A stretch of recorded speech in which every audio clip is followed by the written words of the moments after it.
তারপর যদি আমরা আইয়ামে বীজের দিকে তাকাই, আইয়ামে বীজের দিন রোজা যেটাকে বলা হয়, প্রত্যেক মাসে রাসূল সাল্লাল্লাহু আলাইহি ওয়াসাল্লাম 13 তারিখ 14 তারিখ 15 তারিখ এই দিনগুলো রাখতেন। যদি এই তিনটা দিনের দিকেও তাকাই তাহলে শাবান মাসের 14তম 15তম তারিখ রোজা আইয়ামে বীজের ভিতরে পড়ে যায়। আপনারা দেখবেন আইয়ামে বীজের ভিতরে পড়ে যায়। এজন্য প্রস্তুতি স্বরূপ আমরা এটার উপর আমল করতে পারি। আল্লাহ রাসূল সাল্লাল্লাহু আলাইহি ওয়াসাল্লাম বলেন, ইযা কানা লাইলাতুন নিসফি মিন শাবান ফাকুমু লাইলাহা ওয়া সুমু নাহারাহা। তোমরা 14 শাবান মাসের 14তম দিনে 14তম দিনের দিবাগত রাতে তোমরা বেশি বেশি নামাজ পড়ো। সুবহানাল্লাহ। তোমরা কিয়াম করো, তোমরা নামাজ পড়ো। কতটুকু নামাজ পড়তে হবে?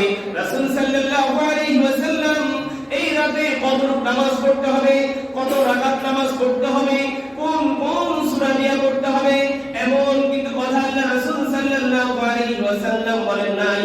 ও দোস্ত, আমরা দেখি বর্তমান আমাদের সমাজে আমরা ফরজ নামাজকেও জুমার নামাজকেও এতটা গুরুত্ব দেই না। সবে বরাত সবে মেরাজকে যতটা গুরুত্ব দেই, বলা ঠিক কিনা? ও দোস্ত, সবে বরাত যখন আসবে 8টার আগে আমাদের প্রস্তুতি, সবে বরাতটা আসতেছে, এই রাতে এত নামাজ পড়তে হবে, এত এই সূরা দিয়ে আমল করতে হবে, আমাদের সকল প্রস্তুতি আমরা তৈরি করে রাখি। ও দোস্ত, আমরা জুমার নামাজকে এতটা গুরুত্ব দেই না, ফরজ নামাজকেও যতটুকু গুরুত্ব দেই না, তার চেয়েও দেখা যায় আরো বেশি গুরুত্ব দেই সবে বরাত সবে মেরাজকে। বলা ঠিক কিনা? আল্লাহ রাসূল সাল্লাল্লাহু আলাইহি ওয়াসাল্লাম বলেন, ও দোস্ত শোনো, আমার উম্মতগণ শোনো, আল্লাহ তাআলা বলেন, আল্লাহ রাসূল সাল্লাল্লাহু আলাইহি ওয়াসাল্লাম বলেন, ইযা কানা লাইলাতুন নিসফি মিন শাবান ফাকুমু লাইলাহা ওয়া সুমু নাহারাহা ফাইন্নাল্লাহ তাআলা ইয়ানজিলু ফীহা লিনুরি শামসি ইলা সামাই দুনিয়া ফায়াকুলু আলা মিন মুস্তাগফিরিন ফাগফির লাহু আলা মিন মুস্তারজিকিন ফারযুকহু আলা মিন মুবতালান ফাউআফিয়াহু ফি আলা কাযা হাত্তা ইয়াতলু আল ফজর। আল্লাহ রাসূল সাল্লাল্লাহু আলাইহি ওয়াসাল্লাম বলেন, এই রাতে আল্লাহ তাআলা প্রথম আসমানে এসে বান্দাকে ডাকতে থাকে, প্রথম আসমানে এসে বান্দাকে ডাকতে থাকে, ও আমার বান্দা শুনো শুনো শুনো, তোমরা কে আছো এমন গুনাহ করেছো, আলা মিন মুস্তাগফিরিন ফাগফির লাহু, তোমরা কে আছো গুনাহ করেছো, আমার কাছে ক্ষমা চাইবা, আমার কাছে ক্ষমা চাও, আমি আল্লাহ তাআলা তোমাদের জিন্দেগীর সকল গুনাহগুলো মাফ করে দেব। সুবহানাল্লাহ। কে আছো এমন? আলা মিন মুস্তাগফিরিন ফারযুকহু, তোমরা কে আছো রিজিক অভাবের মধ্যে আছো, কার কোন অভাব আছে আমার কাছে চাও, আমি আল্লাহ তাআলার কাছে তোমার অভাবটাকে পেশ করো, আমি আল্লাহ তাআলা তোমার অভাবকে দূর করে দেব। সুবহানাল্লাহ। ও দোস্ত, আল্লাহ রাসূল সাল্লাল্লাহু আলাইহি ওয়াসাল্লাম বলেন, আলা কাদা হাত্তা ইয়াতলু আল ফজর। আল্লাহ তাআলা ফজর পর্যন্ত বান্দাদেরকে ডাকতে থাকে আর বলতে থাকে, কার কি সমস্যা আছে আমার কাছে চাও, কার কোন চাওয়া পাওয়া আছে আমার কাছে চাও, আমার কাছে চাও, আমি আল্লাহ তাআলা তোমাদের সকলের চাওয়াগুলো পূরণ করে দেব। ও দোস্ত, প্রথম কথা আল্লাহ তাআলা বলেন, আলা মিন মুস্তাগফিরিন ফাগফির লাহু, কার কোন গুনাহ আছে আমার কাছে চাও, কে আছো ক্ষমা চাইবা, আমার কাছে ক্ষমা চাও, আমি আল্লাহ তাআলা তোমাদের গুনাহগুলোকে ক্ষমা করে দেব। সুবহানাল্লাহ। ও দোস্ত, দুনিয়ার অপরাধ যদি আমরা করে থাকি, সেই অপরাধের শাস্তি দেওয়ার জন্য পুলিশ আমাদেরকে তাড়া করে। বলা ঠিক কিনা? দুনিয়ার গুনাহ, দুনিয়া যদি আমরা অন্যায় করে ফেলি, অন্য কোনো দোষ করে ফেলি, কোনো চিন্তায় না হাজার কোনো টাকা দিই, কোনো সন্ত্রাসবাদী যদি কোনো অন্যায় করে ফেলি, দুনিয়ার অন্যায় করলে দুনিয়ার শাস্তি পাওয়ার জন্য পুলিশ আমাদেরকে তাড়া করে, দুনিয়ার শাস্তি দেওয়ার জন্য আমাদেরকে তাড়া করে, দুনিয়ার শাস্তি পাওয়ার জন্য আমাদেরকে সেনাবাহিনী তালাশ করে, দুনিয়াতে অন্যায়ের শাস্তি দেওয়ার জন্য বিডিআর আমাদেরকে তালাশ করে, দুনিয়ার অপরাধের শাস্তি দেওয়ার জন্য সমস্ত সরকারি বাহিনীগুলো আমাদেরকে তালাশ করতে থাকে। অথচ আল্লাহ রাব্বুল আলামিন আমাদেরকে ডেকে ডেকে বলেন, আলা মিন মুস্তাগফিরিন ফাগফির লাহু। ও দুনিয়ার মানুষ শুনো শুনো শুনো, ও আমার বান্দাগণ শুনো, কে আছো গুনাহ করেছো, কে আছো গুনাহ করেছো, অন্যায় করেছো, আমি আল্লাহ তাআলার কাছে ক্ষমা চাইবা, আমি আল্লাহ রাব্বুল আলামিন তোমাদের সমস্ত গুনাহগুলো মাফ করে দিব। সুবহানাল্লাহ। ও দোস্ত, আল্লাহ তাআলা আমাকে আপনাকে যে পৃথিবীতে পাঠিয়েছেন। যেই দিন পৃথিবীর এই জমিন আমার জমিন আমি দেখেছি, যেই দিন পৃথিবীর আসছি সেদিন থেকে আজ পর্যন্ত মালাকুল মউত কিন্তু আমার পিছু ছাড়ে নাই, মালাকুল মউত কিন্তু আমার পিছনে তাড়া করতেছে। ও দোস্ত, আমি যেখানে যাই মালাকুল মউত আমার পিছনে পিছনে কিন্তু যাচ্ছে। আমি শৈশব পার হয়ে কৈশোরে আসছি, মালাকুল মউত কিন্তু আমার পিছু ছাড়ে নাই। আল্লাহ হুকুম হয় নাই বলে আমাকে ধরে নাই। ও দোস্ত, কৈশোর শেষ করে আমি যৌবনে পা দিয়েছি, আমার সাথে সাথে মালাকুল মউত কিন্তু আমার পিছু ছাড়ে নাই, আমার পিছনে পিছনে চলতেছে। আল্লাহ হুকুম হয় নাই বলে মালাকুল মউত আমাকে ধরে নাই। ও দোস্ত, যৌবন পার হয়ে আবার উপনীত হয়েছি। দোস্ত, আল্লাহ তাআলা যে হায়াত আমাকে দিয়েছেন, হায়াতের একদিন তো শেষ আছে। আমরা দেখি গাছের পাতা শীতের দিন যখন হয়, শীতের মৌসুম যখন আসে, প্রত্যেকটা গাছের পাতাগুলো ঝরে ঝরে পড়ে যায়। ও দোস্ত, এখানে আমার আপনার শিক্ষা, এখানেই আমার আপনার শিক্ষা। ও দোস্ত, যে জিনিস পৃথিবীতে আসছে সেটারে ক্ষয় আছে। এজন্য আল্লাহ তাআলা বলেন কুল্লু নাফসিন যায়িকাতুল মাউত, প্রত্যেকটা জিনিসকে মৃত্যুর স্বাদ বহন করতে হবে, প্রত্যেকটা জিনিসকে মৃত্যু বহন করতে হবে, প্রত্যেকটা জিনিসকে প্রস্থান করতে হবে। ও দোস্ত, গাছের পাতা ধরে ধরে আমাকে কি শিক্ষা দিচ্ছে? ও দুনিয়ার মানুষ, গাছের দিকে তাকায় দেখো, এই পাতাটা একদিন পরিবের হয়েছে, সেখান থেকে আস্তে আস্তে বড় হয়েছে, সবুজ শ্যামল ছিল, কি তরতাজা ছিল, কত ফল ধরেছে। ও দোস্ত, গাছের পাতা ধরে ধরে পড়ে যায়, আমার আপনার চিন্তার কথা, চিন্তার বিষয়, আমার জীবন নিয়ে একটু চিন্তা করার বিষয়। গাছের পাতা যদি ঝরে পড়ে যায়, আমার এই চোখে কত জনের লাশ আমি দেখেছি, কথা ঠিক কিনা? ও দোস্ত, এই লাশগুলো আমাদেরকে কি শিক্ষা দিচ্ছে? ও দুনিয়ার মানুষ শুনো, গাছের পাতা ধরছে আবার পড়ে গেছে, যে জিনিসের আগমন আসছে সেই জিনিসের প্রস্তাব আছে। সূর্য সকালবেলা উদিত হয়েছে, এখন মধ্য আকাশ পার হয়ে পশ্চিম দিকে ঢুলতেছে। ও দোস্ত আমার, রাতের সন্ধ্যায় আবার এই সূর্য অস্ত চলে যাবে, এই সূর্যের তো অবস্থান আছে। সুতরাং আমরা মনে করে বসে আছি, আমার জীবনে তো অনেক সময় আছে, অনেক সময় আমাকে দেওয়া আছে, ইবাদত করার বহু সময় আছে। শয়তানের একটা বড় ধোঁকা হইল সে ভবিষ্যতের ওয়াসওয়াসা দিয়ে আমাদেরকে ভবিষ্যতের ওয়াসওয়াসা দিয়ে আমাদেরকে ধোঁকায় ফেলে রাখে। তোমার হাতে তো এখন অনেক সময় আছে, এই আমল তুমি একটু পরে করতে পারবা, এই নামাজ তুমি একটু পরে করতে পারবা, জোহরের নামাজ তুমি একটু পরে করতে পারবা, তোমার হাতে তো অনেক সময়, আসরের নামাজ তুমি একটু পরে করতে পারবা, তোমার হাতে তো অনেক সময়, মাগরিবের নামাজের সময় হয়ে গেছে, হাতের কাজ শেষ করে নাও, নামাজ পড়ার তো সময় আছে। এই বছর রমজান আসছে, আমার তো শারীরিক অসুস্থতা, আমি তো রোজাগুলো রাখতে পারবো না, আমার হাতে তো বহু সময় আছে, আমি এই বছর আর রাখতে পারলাম না, কাজা কাফারা দিয়ে দিলাম, ফিরিয়ে দিয়ে দিলাম, সামনের বছর রোজা রাখবো।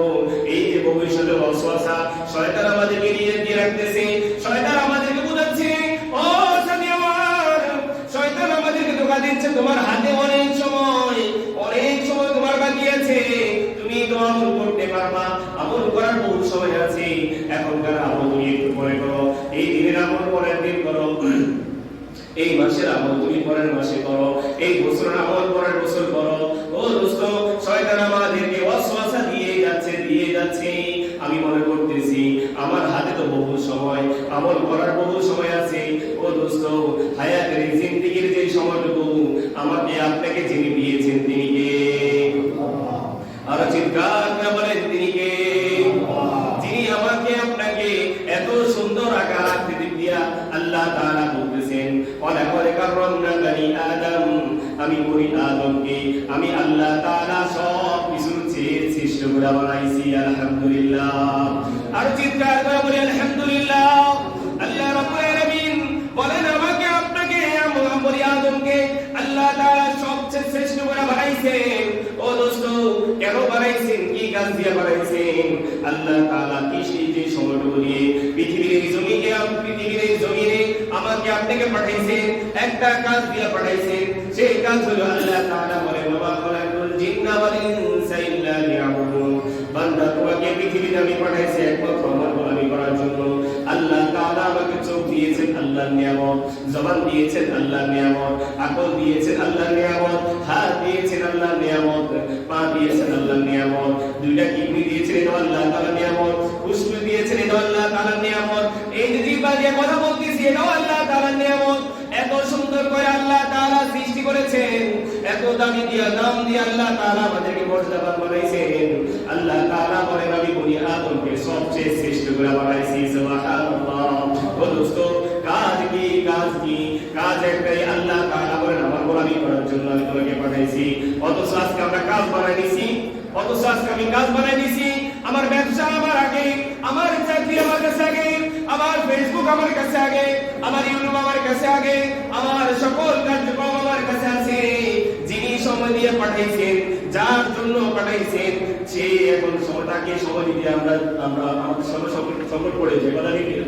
যিনি আমাকে আপনাকে সময় দিয়ে পাঠাইছেন, সে আল্লাহ তাআলাকে সময় দিতে এখন আমার হাতে সময় নেই বলে নাউজুবিল্লাহ। নাউজুবিল্লাহ বলতে কষ্ট হয়ে গেছে। যিনি সময় দিয়েছেন, যিনি হায়াত দিয়েছেন, যিনি এত সুন্দর আকার আকৃতি দিয়ে আমাকে পাঠাইছেন, এখন তাকে সময় দাও আমার হাতে সময় নেই। অথচ আল্লাহ রাব্বুল আলামিন বলেন বান্দা সূর্যের দিকে তুমি তাকাও, এই যে সূর্য উদিত হয়েছে, এই সূর্য আবার অস্তমিত হয়ে যাবে। এই সূর্যের তো অবস্থান আছে, এই সূর্যটার তো শেষ আছে। রাতের বেলায় চন্দ্র উদিত হয়েছে, এই রাতের বেলা চন্দ্র উদিত হওয়ার পরে আবার সকাল হওয়ার আগে আগে এই চন্দ্র অস্তমিত যাবে, তার তো একটা শেষ আছে। শীতের দিনে তুমি গাছের পাতাগুলোর দিকে তাকাও, গাছের পাতাগুলো জোরে জোরে পড়ে যাইতেছে, তার তো একটা শেষ আছে। ও দোস্ত, এই দুই চোখে কত জোরে লাইট দেখলাম, তারা তো একদিন পৃথিবীতে আসছে, আমাদের চোখের সামনে দিয়ে তারা চলে গেছে। এটা আবার আপনার জন্য একটা শিক্ষা, আমার আপনার জন্য একটা শিক্ষা। এই জন্য এক খ্রিস্টান পাতি বলতেছেন ইয়া মাশায়াত ইকরামা ওয়াল ইজদাদ ওয়া ইবনুল ফিরার মুশাদ্দাদ। ও দুনিয়ার মানুষ শুনো শুনো শুনো, তোমরা তোমার বাবার দিকে তাকাও, তোমার দাদার দিকে তাকাও, তোমার পূর্বপুরুষদের দিকে তাকাও। তারা তো একদিন এই জমিনে বসবাস করেছে, তারা আজকে কোথায়? তোমার বাবা কোথায়? তোমার বাবার বাবা কোথায়? তোমার দাদা কোথায়? পরদাদা কোথায়? তারাও তো একদিন এই জমিনে বসবাস করেছে। মিশরের প্রতাপশালী বাদশা ফিরআউনের দিকে তাকাও, সাদ্দাদের দিকে তাকাও, তাদের শক্তি ছিল, রাজত্ব ছিল, ক্ষমতা ছিল, তারা আজকে কোথায়? ও দোস্ত, এই জিনিসটাই রাসূল সাল্লাল্লাহু আলাইহি ওয়াসাল্লাম আমাদেরকে ইশারা করে বলতেছেন বান্দা উম্মত আমার, তোমরা আল্লাহ তাআলা তোমাকে এত নাজ নিয়ামত দিয়ে তোমাকে পৃথিবীতে পাঠিয়েছেন, একটা কাজ দিয়ে পাঠিয়েছেন। সুতরাং যে আল্লাহ তাআলা সময় দিয়ে পাঠাইছেন, সেই আল্লাহ তাআলাকে তোমার সময় দেওয়ার সময় তোমার হাতে নাই কথা ঠিক কিনা? সে আল্লাহ তাআলাকে সময় দেওয়ার মতো সময় আমার হাতে নাই। 5 ওয়াক্ত নামাজ পড়তে প্রত্যেকদিন কতদিন সময় লাগে বলেন তো দেখি? 5 ওয়াক্ত নামাজ পড়তে কতদিন সময় লাগে বলেন তো দেখি? ও দোস্ত, আল্লাহ তাআলা তো চাইলে পারতেন 12 মাসের মধ্যে 6 মাস রোজা ফরজ করতে। আল্লাহ কি চাইলে পারতেন না? কথা বলেন, পারতেন কিনা? আল্লাহ তাআলা 6 মাস রোজা ফরজ করেন নাই। আল্লাহ তাআলা 11-12 মাস, 1 বছর 11 মাসের ব্যাপারে আল্লাহ তাআলা বলেন কুলু ওয়াশরাবু, খাও পান করো, যত মন চায় হালাল যা কিছু আমি আল্লাহ তাআলা দিয়েছি সমস্ত কিছু খাও পান করো। আল্লাহ তাআলা একটা মাস আমার আপনার জন্য রোজাকে ফরজ করেছেন। ও দোস্ত, এই জন্য শাবান মাসের 8 তারিখ হয়ে গেছে। শাবান মাসে এখন থেকে আমার আপনার প্রস্তুতি গ্রহণ করার বিষয়, রমজানের জন্য পূর্ণ প্রস্তুতি এখন থেকে গ্রহণ করার বিষয়। ও দোস্ত, এই জন্য শাবান মাসের একটা রাত আল্লাহ তাআলা বান্দার জন্য দিয়েছেন, প্রস্তুতির জন্য একটা রাত দিয়েছেন। রাসূল সাল্লাল্লাহু আলাইহি ওয়াসাল্লাম বলেন ইযা কানা লাইলাতুন নিসফি মিন শাবান ফাকুমু লাইলাহা ওয়া সুমু নাহারাহা। ও আমার সাথীরা শুনো, শাবান মাসের 14তম দিবাগত রাতে তোমরা প্রত্যেকে বেশি বেশি নামাজ পড়ো এবং আল্লাহ তাআলা এই রাতে প্রথম আসমানে চলে আসেন। আয়েশা বান্দাকে ডাকতে থাকেন আলা বিল মুস্তাগফিরিন ফাগফির লাহু। কে আছো দুনিয়ার এই জমিনে গুনাহ করে ফেলেছো, অন্যায় করে ফেলেছো, নাফরমানি করে ফেলেছো, এই জবান দ্বারা কত গুনাহ করেছো হিসাব করো নাই, এই চোখের দ্বারা কত করেছো জীবনে কোনোদিন হিসাব করো নাই, এই হাতের দ্বারা কত গুনাহ করেছো জীবনে কোনোদিন হিসাব করো নাই, এই পা দ্বারা কত জীবনে গুনাহ করেছো কোনোদিন হিসাব করো নাই। ও দোস্ত, আল্লাহ তাআলা তাই আমাদেরকে বলতেছে বান্দা এই রাতে কে আছো আমার কাছে গুনাহ ক্ষমা চাইবা, চাও আমি আল্লাহ তাআলার কাছে ক্ষমা চাও, আমি আল্লাহ তাআলা তোমাদের জীবনের সমস্ত গুনাহগুলো maaf করে দিব। সুবহানাল্লাহ। ও দোস্ত, শবে বরাত মানে মুক্তির রাত। কিসের রাত? মুক্তির রাত। শব্দটা হলো ফার্সি শব্দ আর বরাত হলো আরবি শব্দ। এই দুইটার সমন্বয়ে শবে বরাত শব্দের অর্থ হলো মুক্তির রাত। কিসের রাত?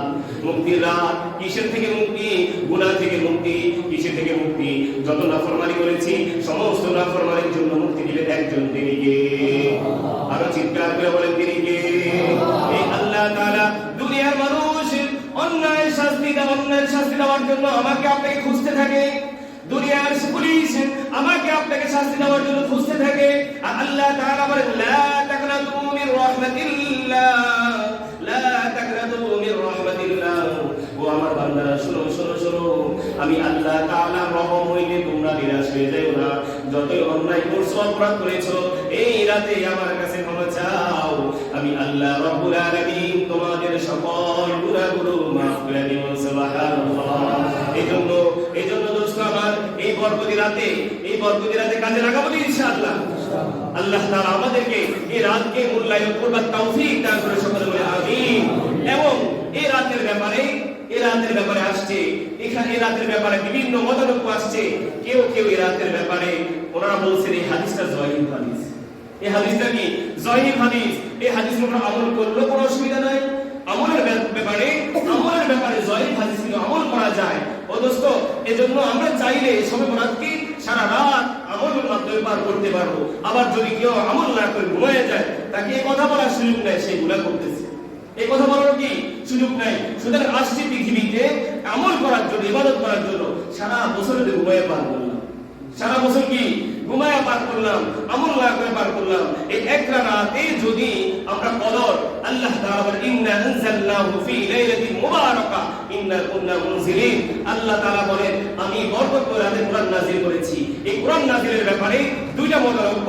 কেউ বলেন ইন্না, আল্লাহ তাআলা অন্য জায়গা বলেন ইন্না আনজালনাহু ফি লাইলাতিল কদর। আল্লাহ তাআলা বলেন, আমি কদরের রাতে এই কি কোরআন নাযিল করেছি। আবার অন্য জায়গায় বলতেছেন, সূরা দুখানের মধ্যে বলতেছেন, ইন্না আনজালনাহু ফি লাইলাতিন মুবারাকা, আমি মুবারক রাতে, বরকতি রাতে আমি কোরআনকে নাযিল করেছি। সুবহানাল্লাহ। এই সে জায়গা থেকে আমরা বরকতি রাতে, যেহেতু আল্লাহ তাআলা বলেছেন সূরা দুখানের মধ্যে, আল্লাহ তাআলা সূরা কদরের মধ্যে বলেছেন, ইনশাআল্লাহ আমরা এই রাতকে সারা জীবন তো ঘুমায়, সারা বছর তো পার করেছি ঘুমায়া সারা বছর তো পার করেছি হেলায় খেলায়, কিন্তু হায়াতের এই জিন্দেগি নিয়ামত দিয়েছেন আল্লাহ আমল করার জন্য। আমলের ব্যাপারে যদি আমরা উদাসীন হয়ে যাই, আমরা যদি এখানে আইসে ধাক্কাধাক্কি করি, এটা জায়েজ আছে, এটা জায়েজ নাই, এমনি তো আমরা টাইনা মুস্তারা যায় না। কি সেটাই এমনি তো আমাদেরকে টাইনা মুস্তারা যায় না। আবার যদি বলি এটা জায়েজ নাই, এটা করা ঠিক হবে না, এটা করা দরকার নাই, তাহলে তো আমরা আরো উদাসী। কথা ঠিক কিনা? আমার এই কথার সাথে সবাই একমত কিনা? ও দোস্ত, অনেক বিষয় আছে যেগুলো বলা যায় না, অনেক কিছু আছে যেগুলো বলা যায় না। ব্যবসার লাইনে হোক, সংসারের লাইনে হোক, সামাজিকতার লাইনে হোক, কর্মের লাইনে হোক, আমরা কি চাইলে সব কথা বলতে পারি? চাই বলবে সবকিছু বলা যায়?